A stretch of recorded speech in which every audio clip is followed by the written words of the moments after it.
Negotiation is a part of everyday life, whether we realize it or not.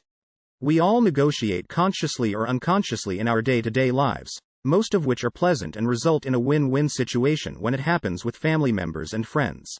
However, it can also be a challenge when trying to get a child to behave in a particular way. We also negotiate with society at large so that all can lead a reasonably orderly and peaceful life. For example, we queue up or let the elderly or children have priority. These are largely agreed on actions that keep society well-greased and generally peaceful. In negotiating with friends, family and with society, most understand how far to negotiate and when to stop. This understanding is instinctive even if one is unable to articulate it. That may be because one values and wants to continue the relationship. Generally, it is seen as a fun everyday tool. But in business, negotiation takes on a totally different avatar.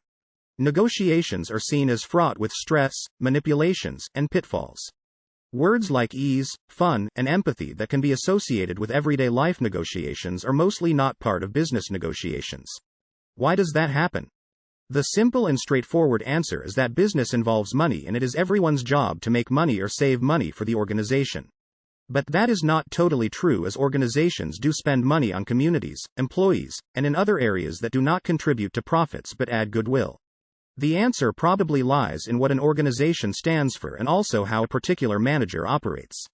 Large organizations, typically supermarkets, use their buying power to drive down cost while getting favorable credit period to the detriment of the supplier.